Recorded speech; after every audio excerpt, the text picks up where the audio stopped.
नमस्कार। एस्ट्रोबी चैनल में आप सबका एक बार फिर से स्वागत है। आज इस वीडियो में राहु जो एक रहस्यमयी ग्रह है उसका जन्म कुंडली के सभी 12 भावों में क्या प्रभाव होता है उसकी संपूर्ण जानकारी मैं आपको इस वीडियो में दूंगा। वीडियो काफ़ी रोचक होने वाली है तो कृपया अंत तक देखिएगा। राहु एक छाया ग्रह है, इसका कोई अस्तित्व नहीं होता।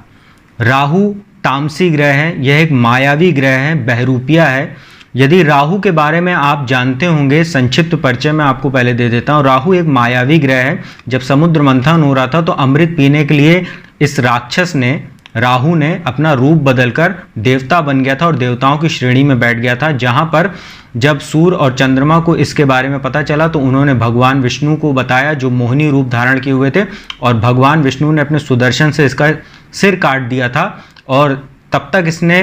अमृत का पान कर लिया था, इसलिए इसका जो है शरीर अमर हो गया था और यह इसका जो सर था वो राहु बना और इसका जो धड़ था वो केतु बन गया। राहु का जो काम होता है वो व्यक्ति को भ्रमित करना होता है। साथ ही यदि राहु जन्म कुंडली में शुभ हो जाए तो यह व्यक्ति को पराक्रमी भी बनाता है, धन भी दिलवाता है, नाम यश में भी वृद्धि कराता है और व्यक्ति का दिमाग काफ़ी तेज बनाता है। तो आज इस वीडियो में मैं आपको सबसे पहले जानकारी देना शुरू करता हूं। प्रथम भाव जो लग्न होता है, इसको आप किसी भी जन्म लग्न या आप जो है किसी भी राशि से देख सकते हैं। इसको मैं कालपुरुष की कुंडली से मैं आपको समझा रहा हूं। इसको आप सिर्फ भाव के अनुसार समझिए कि राहु का किस भाव में क्या प्रभाव पड़ता है। तो सबसे पहले बात करते हैं पहले नंबर की, ये लग्न होता है। राहु यदि लग्न में बैठ जाए, लग्न हमारा व्यक्तित्व होता है, हमारा स्वरूप होता है, हमारा जीवन होता है। राहु यहाँ लग्न में बैठ जाए तो व्यक्ति को कहीं ना कहीं थोड़ा सा जीवन में संघर्ष बढ़ा देता है, ये भ्रमित करता है। राहु दिमाग को ऐसा भ्रमित करता है कि कई समस्याएं व्यक्ति की कभी भी धरातल पर नहीं होती, वो काल्पनिक हो जाती हैं। तो ऐसा व्यक्ति जीवन भर भ्रमित रहता है। अब यहाँ पर ये देखना रहता है कि राहु के ऊपर किन ग्रहों की दृष्टि पड़ रही है। यदि शनि की दृष्टि पड़ रही है, मंगल की दृष्टि पड़ रही है, सूर्य चंद्रमा की दृष्टि पड़ रही है 7वें भाव में बैठ के, या उनके साथ युति किया हुआ है राहु, तो ये समस्या कुछ ज़्यादा बढ़ जाती है। राहु के पास 3 दृष्टियाँ होती, 5वीं, 7वीं और 9वीं। यहाँ पर जब राहु लग्न में बैठता है तो यहाँ से जब बैठ के पंचम भाव को देखता है तो शिक्षा और संतान में कुछ समस्या करता है। सप्तम भाव को देखता है तो वैवाहिक जीवन में कुछ समस्या करता है। और यहाँ पर जब वो भाग्य स्थान पर दृष्टि डालता है तो व्यक्ति को भोग विलास में ज़्यादा उसका मन लगता है, धर्म कर्म में उसकी रुचि घट जाती है। तो ये जो राहु लग्न में जब बैठते हैं तो कहीं ना कहीं जीवन को थोड़ा सा समस्यादायी बना देते हैं। इसके बाद दूसरे भाव की बात करते हैं। यहाँ राहु बैठते हैं, यह कुटुंब का भाव होता है, ससुराल पक्ष का, संचित धन का, वाणी का भाव होता है। यहाँ जब राहु बैठते हैं तो व्यक्ति के वाणी को धूर्त बना देते हैं। ऐसा व्यक्ति अपने वाणी से किसी भी प्रकार से काम निकालना जानता है, काफ़ी चतुर हो जाता है। यहाँ व्यक्ति जब राहु जब यहाँ बैठता है, यहाँ बैठा राहु जो है व्यक्ति को परिवार में कहीं ना कहीं उसकी छवि को खराब करता है, क्योंकि यहाँ जब राहु बैठते हैं तो व्यक्ति का जो चरित्र होता है वो कहीं ना कहीं थोड़ा सा खराब हो जाता है, चाहे वाणी की वजह से, चाहे उसके व्यवहार की वजह से। साथ ही वो जो उसका संचित धन होता है, क्योंकि यहाँ बैठे राहु की जो पंचम दृष्टि है वो 6ठे भाव रोग ऋण शत्रु पर पड़ती है। यहाँ बैठा राहु अपने वाणी की वजह से, अपने व्यवहार चाल चरित्र की वजह से शत्रुओं में भी वृद्धि कर लेता है, जिसके ऊपर उसका धन खर्च होता है उनको शांत करने में। साथ ही भोग विलास में भी उसका मन लगता है, एक्स्ट्रा मैरिटल अफेयर वगैरह या जो पर स्त्री गमन जिसको बोलते हैं, वहां पर उसकी जो है रुचि ज़्यादा बढ़ जाती है, जिससे उसका धन खराब होता है। वहीं तीसरे भाव की राहु की बात करें तो तीसरे भाव का राहु बहुत शुभ माना जाता है जन्म कुंडली में। यहाँ बैठा राहु व्यक्ति को पराक्रमी बनाता है, लाभदायक यात्राएं करवाता है। ऐसा व्यक्ति कुछ ऐसे डिसीजन ले सकता है, ऐसे निर्णय लेता है जिसको तिकड़मी बोलते हैं, जो एक सामान्य व्यक्ति जिसका सामान्य दिमाग होता है वो नहीं ले सकता। राहु यहाँ बैठ के व्यक्ति को साहसी बनाता है, पराक्रमी बनाता है। साथ ही यहाँ बैठे राहु की सप्तम दृष्टि भाग्य स्थान पर पड़ती है तो व्यक्ति का भाग्य भी कहीं ना कहीं उसका सहयोग करता है। चूंकि इतना व्यक्ति पराक्रमी हो जाता है, उसका दिमाग इतना टेक्निकलिटी से काम करता है कि व्यक्ति अपने भाग्य को भी कहीं ना कहीं अपने अधीन कर लेता है। और साथ ही उच्च शिक्षा, चाहे वो आईआईटी के बाद या टेक्निकल फील्ड से कह लीजिए, तो उच्च शिक्षा के लिए विदेश भी व्यक्ति जाता है यदि राहु तीसरे भाव में बैठता है, क्योंकि उच्च शिक्षा के घर पर 9वें भाव पर दृष्टि है और व्यक्ति को भाग्य का भी सहयोग मिलता है। वहीं चतुर्थ भाव में अगर राहु बैठ जाए तो चतुर्थ भाव में व्यक्ति को यहाँ पर जब बैठते हैं राहु, तो चूंकि यहाँ से राहु की दृष्टि जो सप्तम दृष्टि है वो दशम भाव पर पड़ती है और दशम भाव कर्म का होता है। राजनीति का होता है, सरकार का होता है। यहाँ जब राहु बैठते हैं और सीधी दृष्टि उनकी दशम भाव पर पड़ती है या 10वें भाव में राहु बैठ जाए और उनकी सप्तम दृष्टि चतुर्थ भाव पर पड़ती है, ऐसे में राहु जब यहाँ बैठते हैं तो क्या करते हैं कि व्यक्ति के अंदर, जैसे यदि वो राजनीति से जुड़ा हुआ है या कि कोई जासूसी का काम करता है, तो ऐसे व्यक्ति को काफ़ी सफलता मिलती है ऐसे क्षेत्र में, जैसे मिलिट्री, पुलिस या ऐसे क्षेत्रों में इंटेलिजेंस का काम यदि वो करता है तो उसको यह राहु चतुर्थ भाव में बैठ के काफ़ी मदद करता है, क्योंकि 10वें भाव पर दृष्टि है। साथ ही ऐसा राहु जर्नलिज्म, मीडिया, साथ ही आप बॉलीवुड में हैं या एक्टिंग लाइन से, फील्ड से जुड़े हुए हैं, तो ऐसे लोगों को राहु बहुत मदद करता है यदि चतुर्थ भाव में बैठता है। वहीं शनि की दृष्टि अगर कहीं से राहु पर पड़ जाए, चाहे वो सप्तम दशम भाव में बैठे शनि की दृष्टि हो या दूसरे भाव में बैठे शनि की तीसरी दृष्टि हो, और या फिर जो है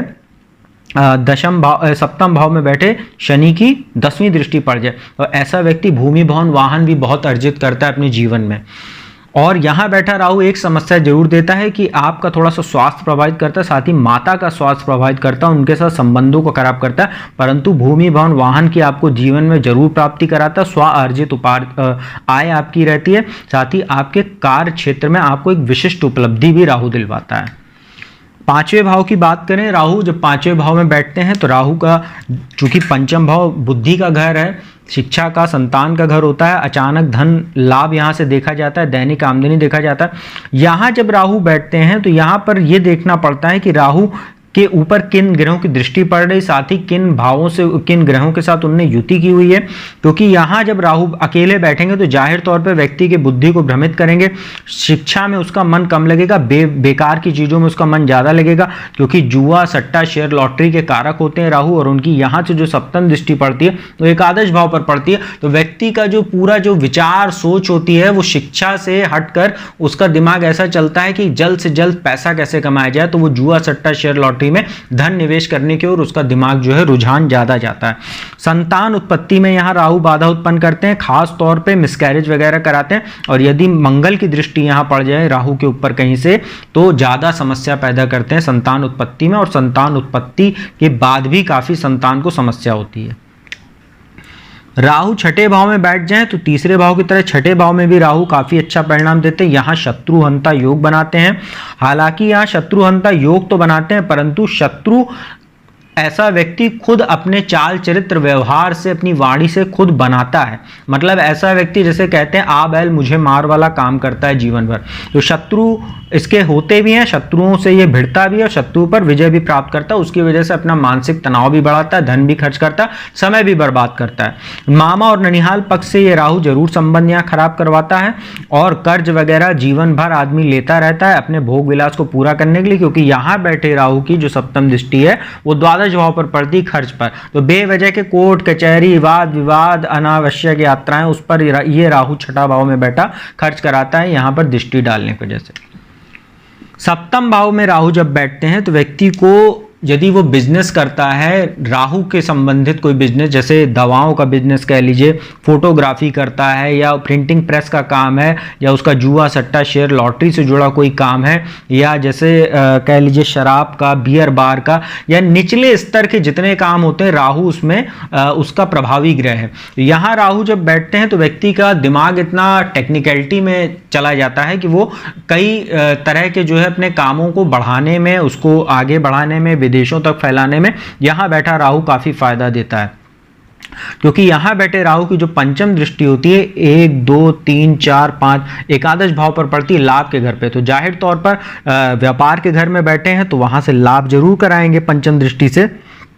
और यहाँ से जो 9वीं दृष्टि पड़ती है वो भाग्य स्थान पर पड़ती है, माफ कीजिएगा पराक्रम भाव पर, तो ऐसा व्यक्ति व्यापार में अपने पराक्रम, अपने पुरुषार्थ से लाभ अर्जित करता है। ये काफ़ी अच्छा फल देता है यहाँ का राहु भी। बस वैवाहिक जीवन यहाँ पे जरूर राहु खराब करा देता है, इसका ध्यान रखने की आवश्यकता रहती है। खासतौर पे जब मंगल की दृष्टि पड़ जाए या शनि की दृष्टि पड़ जाए राहु पर, तो ऐसा व्यक्ति का जो वैवाहिक जीवन होता है बहुत ज़्यादा दिन तक नहीं चलता, तलाक तक की नौबत आ जाती है। अष्टम भाव में बैठा जो राहु होता है ये कहीं ना कहीं कुछ समस्याएं व्यक्ति को पैदा करता है, जैसे अज्ञात भय की समस्या हो जाती है व्यक्ति को, अननोन फियर जिसको बोलते हैं हम लोग। ऐसा व्यक्ति समझ नहीं पाता कि उसको क्या परेशानी उसके घर में भी कहीं ना कहीं निगेटिविटी ज़्यादा होती है, वास्तु की समस्या कह लीजिए, चाहे एक घर में कलह की स्थिति उत्पन्न हो जाती है। अष्टम भाव में राहु व्यक्ति को कई प्रकार के मानसिक रोग भी दे देता है, साथ में ऐसे रोग उसको हो जाते हैं जो जल्दी डायग्नोज नहीं हो पाते हैं, और ख़ास तौर पे उसकी ज़्यादातर समस्याएं अष्टम में राहु जब बैठते हैं तो ज़्यादातर समस्याएं काल्पनिक होती हैं, मानसिक तौर पे होती, धरातल पे नहीं होती हैं। हालांकि अष्टम भाव में राहु जब बैठते हैं तो यदि आप गुप्त विद्याओं, ज्योतिष, तंत्र मंत्र में आपकी रुचि है तो ऐसा राहु बहुत मदद करता है जातक की, क्योंकि यह शनि का फल देते हैं। राहु का अपना कोई अस्तित्व नहीं, केतु मंगल का फल देते हैं, राहु शनि का फल देते हैं, और शनि जो होते हैं वो तंत्र मंत्र, ज्योतिष, गुप्त विद्याओं के कारक ग्रह, अष्टम भाव इन्हीं का कारक ग्रह होता है। राहु यहाँ बैठेंगे तो आपको इन सब चीजों में रुचि भी आपकी होगी, और यदि आप इन क्षेत्रों में आगे बढ़ना चाहते हो तो राहु उसमें आपकी बहुत मदद करता है। इसके बाद 9वें भाव की बात करते हैं। भाग्य स्थान में राहु बैठते हैं, कुछ मामलों में यहाँ पे अच्छे जरूर हैं, विदेश यात्राओं के लिए अच्छे होते हैं, उच्च शिक्षा के लिए विदेश जाना चाह रहे हैं, जैसे IIT वगैरह किया है या टेक्निकल फील्ड से आप जुड़े हुए हैं और विदेश जाकर बिजनेस बढ़ाना चाह रहे हैं, तो यहाँ पर राहु आपका भाग्य का भी सहयोग करेगा, साथ ही पराक्रम भी आपका बढ़ाएगा, क्योंकि सप्तम दृष्टि यहाँ पर पड़ती है तीसरे भाव पराक्रम भाव पर, और तीसरा भाव भी विदेश यात्राओं और यात्राओं को कारक माना जाता है। साथ ही यहाँ बैठे राहु की जो 9वीं दृष्टि रहती है वो पंचम, यहाँ 9वीं दृष्टि पंचम भाव पर पड़ती है, तो ये कहीं ना कहीं आपकी बुद्धि को भी इस तरीके से बनाता है कि आप जो है कहीं ना कहीं शिक्षा के लिए विदेश जाएं, और उससे लाभ भी आपको ये राहु दिलाता है। तो राहु यहाँ पर मिश्रित फल देता है, पिता के साथ संबंधों को थोड़ा सा खराब करता है, उनके साथ सहयोग में कमी करता है, और पिता के साथ मतभेद ये राहु उत्पन्न करता है, और बेवजह के भोग विलास में आपका थोड़ा सा मन ज्यादा लगता है, परंतु ये मिश्रित फल देता है, बुरा भी नहीं होता ना अच्छा होता है। दशम भाव का राहु काफी कुछ मायनों में बहुत अच्छा होता है, जैसे चतुर्थ में मैंने बताया था। दशम भाव में राहु बैठता है तो राहु के बारे में कहते हैं जिसके राहु 10 में उसके दुनिया बश में, मतलब राहु दशम में बैठ जाए तो ऐसा व्यक्ति राजनीति में बहुत माहिर होता है, चाहे वो किसी भी क्षेत्र में रहेगा वहां पर राजनीति करके अपने अधिकारों को प्राप्त करता है। ऐसा व्यक्ति अपने कार्य क्षेत्र में वर्चस्व अपना बनाता है और अपने अधिकारों को प्राप्त करते हुए इतना आगे निकल जाता है कि एक दिन उच्च पद को भी प्राप्त करता है। राजनीति वगैरह में चूंकि ऐसा कभी कभी माहौल होता है कि जहां पर कुछ ऐसे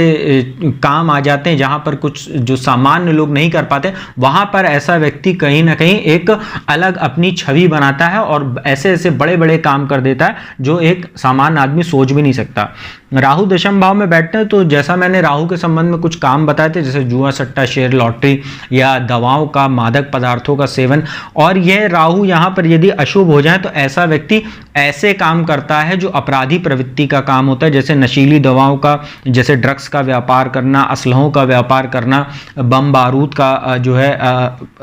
व्यापार करना, अवैध व्यापार जो होता है, इलीगल काम, वो भी राहु यहाँ कराता है यदि राहु यहाँ अशुभ होकर बैठ जाए, उस पर शनि या मंगल की दृष्टि पड़ जाए। यहाँ राहु बैठते हैं दशम भाव में, पंचम दृष्टि दूसरे भाव पर पड़ती है तो धन दिलाते हैं, कार व्यापार से अच्छा धन दिलाते हैं, संचित धन में वृद्धि कराते हैं, और चतुर्थ भाव पर दृष्टि पड़ती है तो भूमि भवन भी का भी सुख दिलवाते हैं। बस ये जरूर है कि राहु का काम होता है फर्श से अर्श पे पहुंचाना, और जल्दी से अर्श से फर्श पे भी पहुंचा देता है। तो यहाँ बैठा राहु यदि थोड़ा सा अशुभ होगा, गलत काम यदि व्यक्ति करता है, झूठ बोलता है, अपराध करता है या गलत तरह के भ्रष्टाचार में लिप्त रहता है, तो भूमि भवन वाहन भी अर्जित करता है, प्रॉपर्टी बनाता है, लेकिन अपनी गलतियों की वजह से सब कुछ खो देता है। इसके बाद एकादश भाव की बात करते हैं। यहाँ तो राहु बेहद ही शुभ होते हैं, यहाँ तो पूर्व जन्म के जो शुभ फल होते हैं उसको यहाँ पर राहु एक्टिव कर देते हैं। साथ ही यहाँ बैठा राहु व्यक्ति को नाम, यश, प्रॉपर्टी, उच्च अधिकारियों से लाभ, शासन सत्ता से सहयोग, सब प्रकार के सुखों को यह दिलाता है। खास तौर पर यहाँ पर यदि उच्च राशि मिथुन में या वृषभ में बैठ जाए तब तो बहुत ही शुभ हो जाता है राहु, और खास तौर पर कुंभ राशि में भी यदि बैठ जाए तो बहुत शुभ स्थिति यहाँ पर हो जाती है। और राहु यहाँ बैठते हैं पंचम भाव पर दृष्टि रहती है, थोड़ा शिक्षा संतान में समस्या देते हैं परंतु पराक्रम से लाभ दिलवाते हैं, क्योंकि यहाँ पर जो दृष्टि होती है पांचवी पराक्रम भाव पर पड़ती है। इसके बाद अंतिम भाव जो 12वां भाव था, यहाँ राहु बैठ जाए तो यहाँ थोड़ा सा राहु चूंकि एक मायावी एक ग्रह है, साथ ही तामसिक प्रवृत्ति के ग्रह हैं, और वाद विवादों और तामसिक ग्रह की वजह से यहाँ पर कोर्ट कचहरी वाद विवाद के घर में बैठते हैं तो व्यक्ति को जीवन पर्यंत समस्याओं से भर देते हैं। ऐसा व्यक्ति जो है ना चाहते हुए भी वाद विवाद में फंसता है, चाहे अपने वाणी की वजह से, चाहे अपने व्यवहार की वजह से, चाहे अपनी कुसंगति की वजह से वो कोर्ट कचहरी के मामलों में या वाद विवाद में फंसता है, और उसका धन, मान सम्मान और समय तीनों जाया होता है। यहाँ बैठे राहु हवाई यात्राएं भी कराते हैं, विदेश यात्राएं भी कराते हैं, साथ ही अनावश्यक यात्राओं पर भी धन खर्च कराते हैं। यहाँ बैठा राहु की सप्तम दृष्टि छठे भाव पर रहती है, तो ऐसा व्यक्ति रोग ऋण शत्रु से आजीवन परेशान रहता है। साथ ही यहाँ पे जो दृष्टि होती है वो यहाँ पर पड़ती है चतुर्थ भाव पर, तो ऐसा व्यक्ति भूमि भवन वाहन पर खर्च करता है और बेवजह की कार्यों की वजह से एक दिन उसको गंवा भी देता है। और यहाँ बैठे राहु की जो नौवीं दृष्टि रहती है नाश भाव से बैठकर नौवीं दृष्टि सप्तम भाव पर, तो वैवाहिक जीवन व्यक्ति का बुरी तरीके से प्रभावित करते हैं। उसमें भी यदि कहीं राहु द्वादश भाव में शनि मंगल के साथ युति करा के बैठ जाए तब तो फिर वैवाहिक जीवन का तलाक होना या बर्बाद होना तय हो जाता है।